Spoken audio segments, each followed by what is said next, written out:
We know what Sam Presti brings to the table. He's an elite executive. We understand that. But when are we going to close the deal? I'm hoping Chet Holmgren can do that because somebody needs to in Oklahoma City. They always have great players. So they have Giddey. They have Shai Gilgeous-Alexander. Right.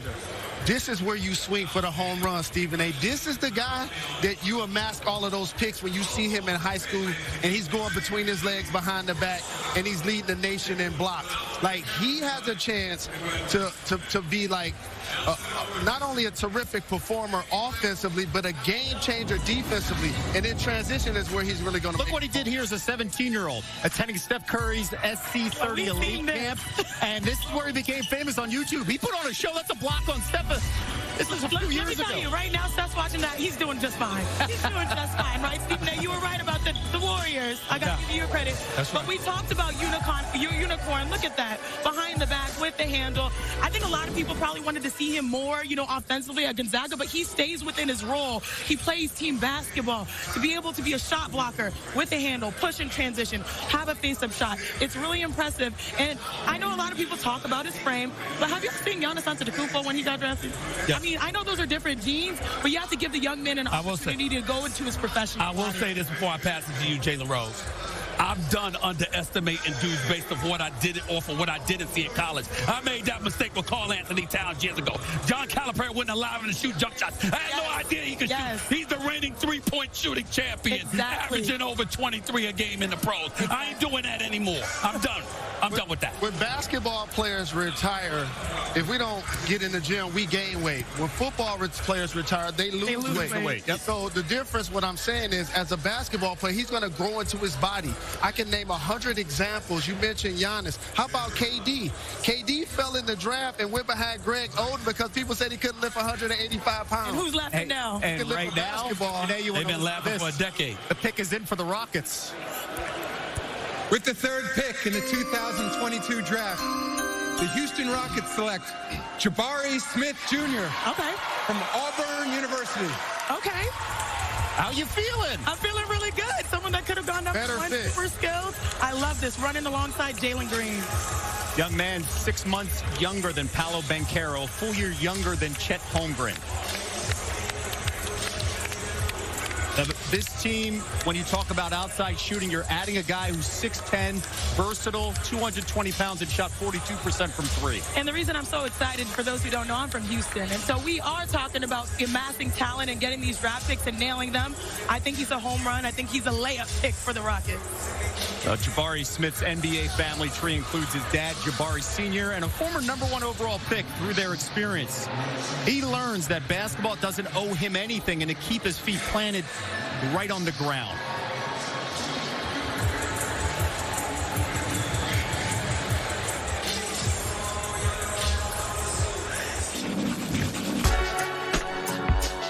I have a tattoo on my chest that says forever humble.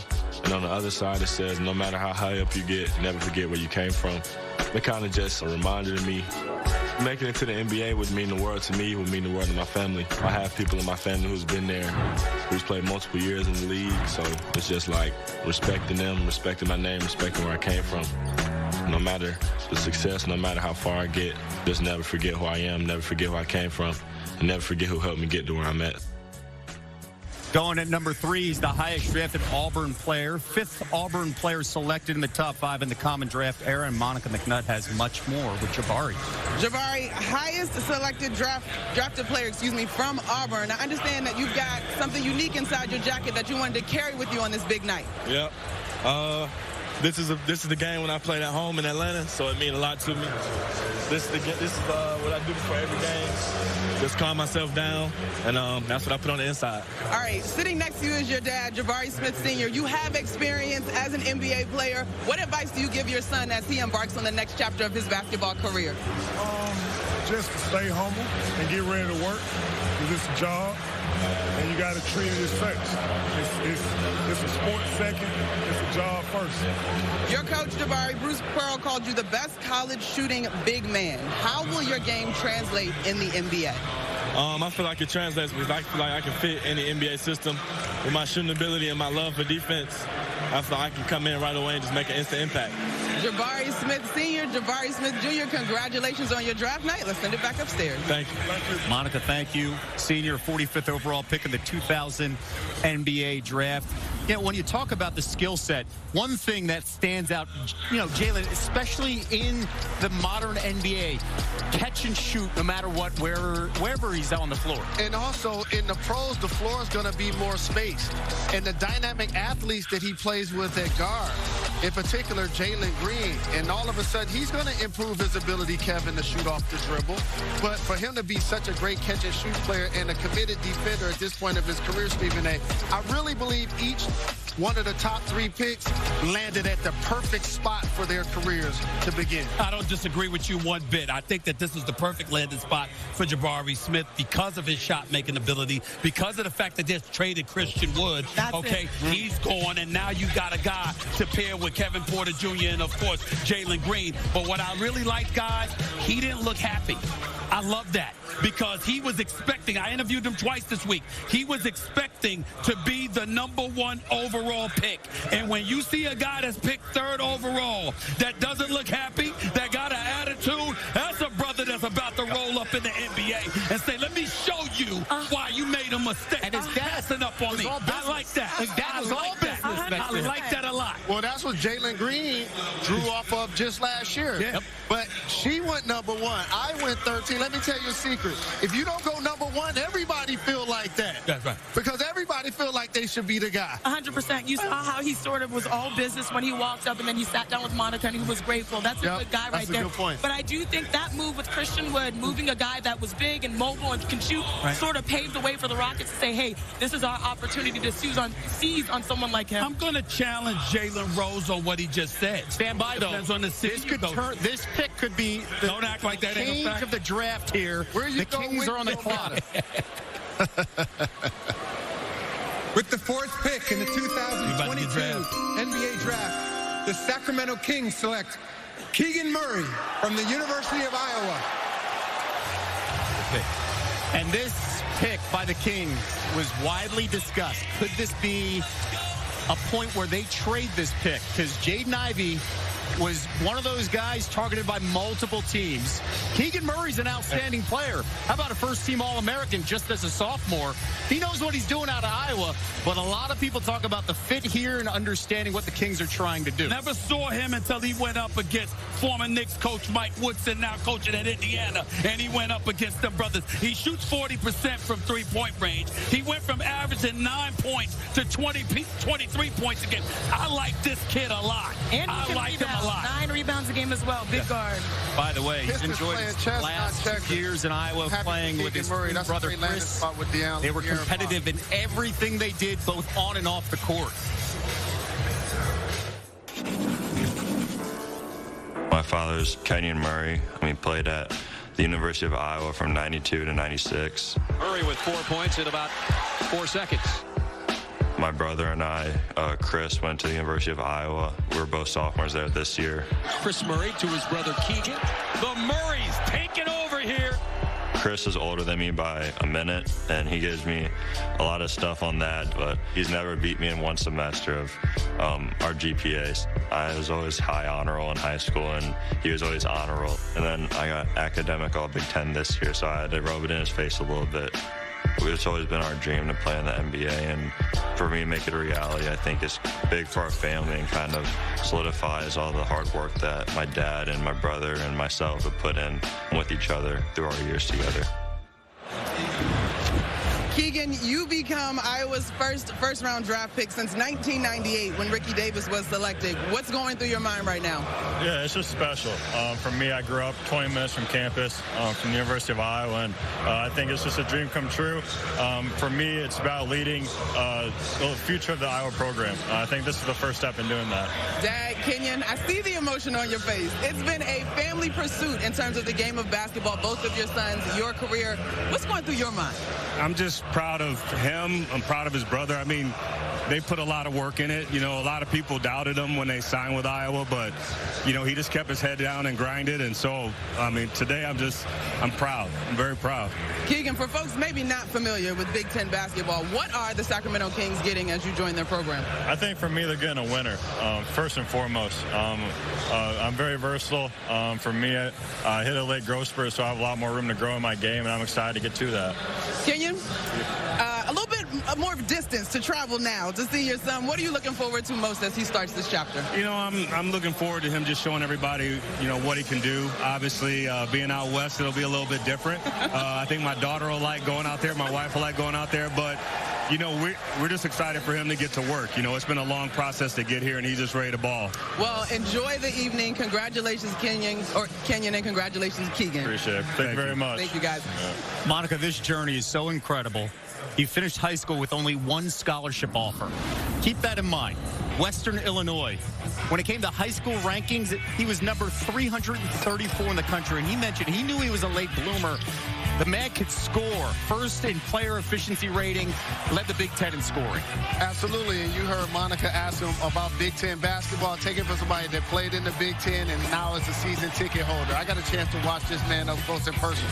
And when the Pistons traded Jeremy Grant last night, I thought it was to get him because he is a prolific scorer. He can score at 3 levels. He did grow his game from his freshman to his sophomore year, in particular shooting the 3.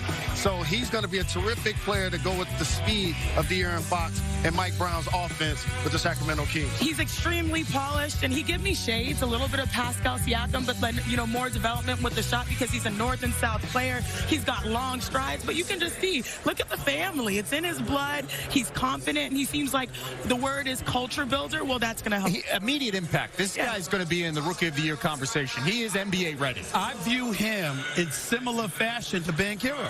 I think that he's a polished product. He's a guy, and Lord knows Sacramento needs that just because of all the stuff going on with their franchise right now. You got a new coach in Mike Brown. You're wondering what you're going to do in De'Aaron Fox. They can't afford to make any mistakes. You can't afford to make any mistakes. This was a safe pick, but a big-time pick. This kid's got poise. He's got a shot. He's got a game, and he's bringing it to Sac Town. And think about what we're saying about 20 and 19-year-olds. We're applauding their maturity and their leadership and their work ethic. If you look back at some pictures from me when I was that age, you would not think I'd be sitting here doing this. I'm really still trying to figure out how does Jalen Rose have more here now? Exactly. I was wearing it bald then. Yes, you were. I want to accuse you of buying it. Trendsetter back then with the long shorts and the black socks. I said I won't accuse him of buying it, but let's not rule out I won't buy some. I do need help. I'm just saying. Jalen, you're going to be feeling pretty good right now sitting here at number 5. A year ago, the Pistons going with Cade Cunningham. Fantastic selection, changing the culture of the franchise. And now the ability where you can have a guy like Jaden Ivey fall in your lap here, potentially at 5. So my father got drafted by the Pistons number 1. I grew up in this family. Okay? My mother and I bonded over Pistons basketball games. I'm extremely happy for Detroit basketball. Let's go, TG. Let's go, Troy Weaver. Let's make it happen. Let's go, Detroit. What up, go? With the 5th pick in the 2022 NBA Draft, the Detroit Pistons select Jaden Ivey from Purdue University. Let's go. You know what I'm saying?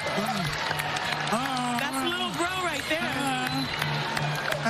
What a moment. You know what I mean?